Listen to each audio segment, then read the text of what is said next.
ముస్లింల హక్కుల సాధన లక్ష్యంగా పోరాటాలు చేస్తామని ముస్లిం మైనారిటీ రైట్స్ ఫోరం వ్యవస్థాపక అధ్యక్షులు డాక్టర్ షేక్ మహబూబ్ బాషా ప్రకటించారు. ముస్లింలలో రాబోయే తరాల భవిష్యత్తు కోసమే హక్కుల సాధన కోసం ముస్లిం గర్జన నిర్వహిస్తున్నట్లు ఆయన వెల్లడించారు.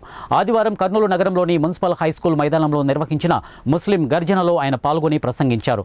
ముస్లింల ఆర్థిక సాధికారత కోసం ఎంతటి త్యాగాలకైనా సిద్ధమని, నిరంతర పోరాటాలు చేస్తామని డాక్టర్ షేక్ మహబూబ్ బాషా తెలిపారు. ఫోరం ద్వారా ముస్లింలను చైతన్యవంతులు చేసి వారిని ఏకతాటిపైకి తీసుకువచ్చి హక్కుల సాధన కోసం ఉద్యమ బాటలో నడిపిస్తామని ఆయన వెల్లడించారు. అన్యాక్రాంతమవుతున్న వక్ఫ్ ఆస్తులను పరిరక్షించడమే తమ ప్రధాన లక్ష్యమని అన్నారు. ముస్లిం ఆస్తులను పరిరక్షించి పేద ముస్లింల ఆర్థిక బలోపేతానికి వినియోగించాలని ఆయన ప్రభుత్వాన్ని డిమాండ్ చేశారు. రాజకీయాలకు అతీతంగా ముస్లిం గర్జన నిర్వహిస్తున్నట్లు ఆయన వెల్లడించారు. రాబోయే ఎన్నికల్లో రాజకీయ పార్టీలు ముస్లింల సంక్షేమం, అభివృద్ధి కోసమే చేపట్టబోయే కార్యక్రమాలను తమ మేనిఫెస్టోలో ప్రకటించాలని ఆయన డిమాండ్ చేశారు. విద్యాపరంగా ముస్లింలు అట్టడుగు స్థాయిలో ఉన్నారని, వారికి విద్యా అవకాశాలను కల్పించడానికి ప్రభుత్వాలు మరిన్ని పథకాలు అమల్లోకి తీసుకురావాలని సూచించారు. రాబోయే పార్లమెంటు, శాసనసభ ఎన్నికల కంటే ముందు రాష్ట్ర వ్యాప్తంగా ముస్లిం మైనార్టీలను సమీకరించి సుమారు 1,00,000 మందితో ముస్లిం గర్జన నిర్వహిస్తామని ఆయన ప్రకటించారు. ముస్లిం గర్జన కార్యక్రమాలను అడ్డుకుంటే సహించమని ఆయన హెచ్చరించారు.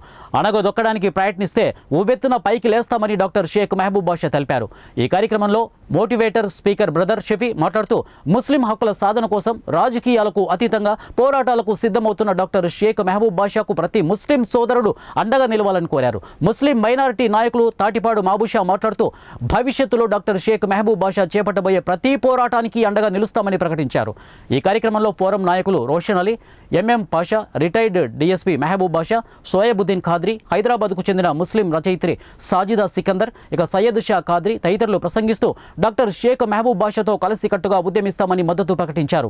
ఈ కార్యక్రమంలో రిటైర్డ్ సిఐ పీరా, అలాగే రిటైర్డ్ జడ్జి నస్రుద్దీన్ షా తదితర ముస్లిం మైనార్టీ నాయకులు పాల్గొన్నారు. వివిధ జిల్లాల నుంచి ముస్లిం మైనార్టీ నాయకులు, ప్రజలు సభకు విరివిగా తరలివచ్చారు. సభ ముగింపు సమయంలో కర్నూలు వైసీపీ ఎమ్మెల్యే హఫీజ్ ఖాన్ సభా కార్యక్రమానికి తరలి రావడం కొసమెరుపుగా నిలిచింది. సభ అనంతరం ఆయన డాక్టర్ షేక్ మహబూబ్ బాషాతో కలిసి చర్చించారు.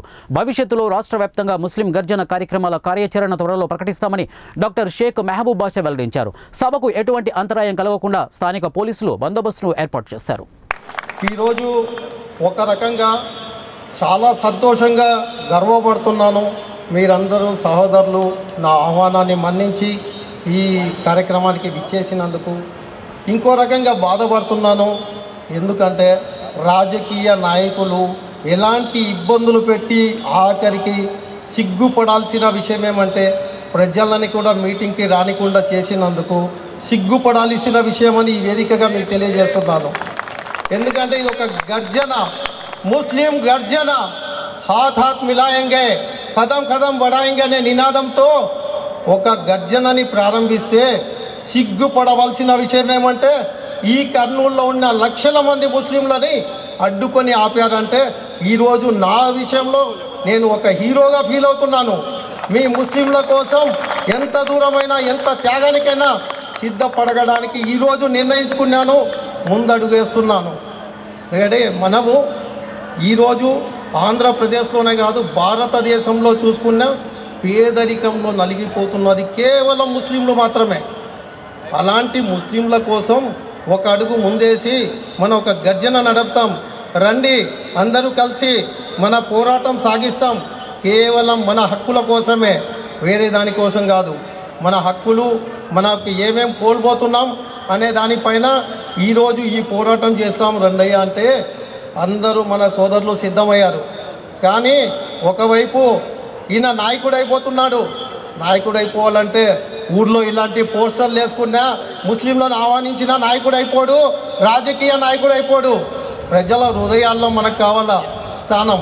ఒకవైపు కొంతమంది ఏమంటున్నారు, ఆయన దగ్గర పోబాకండి, ముస్లింలు కట్టగడుతున్నాడు, ఆయన ఎమ్మెల్యేగా నిలబడుతున్నాడు. ఎమ్మెల్యేగా నిలబడాలంటే పోస్టర్లు వేసుకుంటే ఎమ్మెల్యే అయిపోరు. పాపం వాళ్ళకి తెలియదు అనుకుంటాను. అదేవిధంగా మన గర్జనాన్ని పిలవగానే ఓట్లు వేసారు, ఎమ్మెల్యే అయిపోరు. అలాంటి ఆలోచన, అలాంటి ఆశయం లేకుండా కేవలం ముస్లింల కోసమే ఈ కార్యక్రమాన్ని ప్రారంభించాను. రెండవది, ఆంధ్రప్రదేశ్ మొత్తం కాకుండా ఇండియా మొత్తం ప్రతి ఒక్క రాష్ట్రంలో నా వ్యాపార నిమిత్తం తిరుగుతూ ఉంటాను. ప్రతి చోట సమస్యలతో సతమతం ఉండేది మన ముస్లింలే. ఎందుకంటే మన ఇళ్లలో పిల్లలు ఎక్కువ, ఎడ్యుకేషన్ తక్కువ, పిల్లలకి చదివించుకుంటామంటే డబ్బులు లేవు. అలాంటి పరిస్థితుల్లో ఒక సామెత చెప్పినట్టు అన్నీ ఉన్న అల్లు నోట్లో చెన్ని అన్నట్టు కొన్ని వందల వేల కోట్ల ఆస్తులు మనవి ఉన్నాయి, వక్ఫ్ బోర్డు ఆస్తులు. కానీ అలాంటి ఆస్తులను ఈరోజు ఏమైపోతున్నాయి, అన్యాయక్రాంతమైపోతున్నాయి. వాటిని కాపాడుకుంటాం రండయ్య అంటున్నాం, కానీ వాటి కోసం కూడా ఇబ్బందులు పెడుతున్నారు. కానీ అన్నిటికీ ఓకే అని ఈరోజు ఇంతమంది చూస్తుంటే చాలా సంతోషంగా గర్వంగా ఫీల్ అవుతున్నాను. ఇది ప్రారంభం మాత్రమే, కేవలం ఇది ప్రారంభం. ఎలాంటి ఆటంకులు కలిగించినా, ఎంత ఇబ్బంది పెట్టినా ఈ పోరాటం ఆగదు, ఇదే విధంగా కొనసాగుతుంది. ఈరోజు కర్నూలులో మొదలైన పోరాటం ఢిల్లీ దాకా సాగిస్తానని మీకు మాటిస్తున్నాను. ఢిల్లీ దాకా సాగిస్తాం. కేవలం మన ముస్లింల యొక్క పోరాటం కోసమే నేను మీ ముందున్నానని, మీతో పాటు నేను వస్తాను. అల్లా తాలా నాకు కృప ఇచ్చాడు. మన ముస్లింలందరూ మీరందరూ సహకరిస్తే ఖచ్చితంగా మన పోరాటం సాగిస్తాం. మన హక్కులని కాపాడుకుంటామని ఈ వేదికగా మీ అందరికీ పిలిపిస్తున్నాను. నేను అల్లా తాలాని ఒకటే కోరుకుంటున్నాను, యా అల్లా कौन आज नहीं आए घर में बैठे उनके दिलों में हुक्बा के उनको भी इसके साथ आते सो हुक्बा बोल के आज अल्लाह ताला को मैं दुआ कर रहा हूँ, आप सभी दुआ करो. కేవలం మన పోరాటం, మన హక్కులు, మన పేదరికం నిర్మూలన. ఎందుకంటే ఇప్పుడు మన ఇంట్లో పిల్లలు ఎక్కువ ఉన్నారు, విద్య లేదు. విద్య కావాలంటే డబ్బులు కావాలా, డబ్బులు లేవు. కూలీ బ్రతుకులు, ఇలాంటి బ్రతుకులు ఎంతకాలం? ఒక కవి చెప్పారు, ఏ దేశం ఎగినా ఏమున్నది గర్వకారణం అని. అదేవిధంగా ఏ నాయకుడు వచ్చినా ఏముంది మన బ్రతుకుల్లో? ఏమీ లేదు. నాయకులు వస్తున్నారు, పోతున్నారు, కానీ మన జీవితాలు ఇలాగే ఆగిపోయినాయి. ఎప్పుడు బాగుపడతాం మనం? ఎన్ని రోజులు ఇదే బానిస బ్రతుకులు వెతాయితాం? మన హక్కుల కోసం పోరాటం చేస్తాం. మనకు కావాల్సింది కేవలం, మనకు కావాల్సిన మన పిల్లలు రేపటి రోజు భవిష్యత్తులో అడక్క తినకూడదు. మన పిల్లలు ఒక విద్యావంతులు కావాలా. మన హక్కుల కోసం మనం ఏం చేస్తున్నాం? ఇప్పుడు ఈ పోరాటంలో మొదటి ఎజెండా ఒకటే మంది. మన వక్ఫ్ బోర్డు ఆస్తులు 66,000 ఎకరాలు ఆంధ్రప్రదేశ్లో ఉన్నాయి.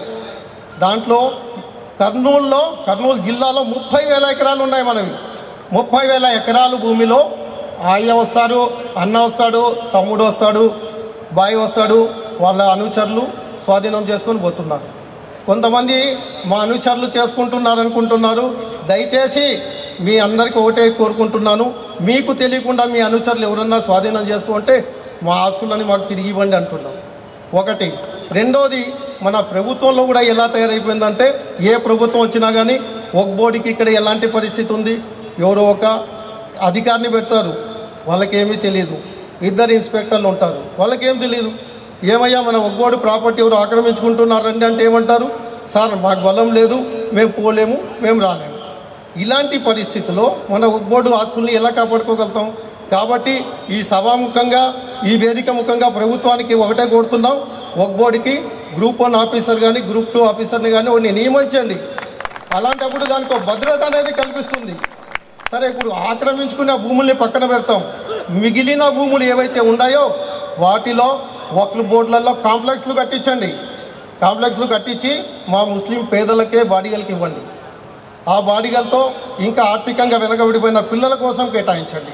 అదేవిధంగా ఈరోజు ఎన్నికలు ముందుకు వచ్చాయి కాబట్టి ప్రతి ఒక్క ప్రభుత్వానికి ఎవరైతే ఎలక్షన్లు వస్తున్నారో మీ మేనిఫెస్టోలో ఒకటే పెట్టండి, మా ముస్లింల కోసం ప్రతి ఏటా బడ్జెట్లో 2,000 కోట్లు మాకు అలాట్మెంట్ చేయాలా. ఆ బడ్జెట్ మొత్తం ముస్లింల యొక్క అభివృద్ధి కోసం ఇవ్వండి. అలాంటి వాళ్ళకి మేము మద్దతు ఇస్తామని ఈ సభాముఖంగా కోరుకుంటున్నాను. అది ఎవరు ఏ పార్టీ అనేది మాకు అవసరం లేదు. అదేవిధంగా ఇప్పుడు విద్యలో కానీ మన ఉపాధిలో కానీ వెనకబడిపోయినాం. వాటి కోసం మన మైనార్టీ వెల్ఫేర్ ఫైనాన్స్ కార్పొరేషన్ నుంచి వాళ్ళందరికీ రుణాలు అంటే 50% సబ్సిడీ రుణాలు 0 వడ్డీతో ఇవ్వాలా. ఇది కూడా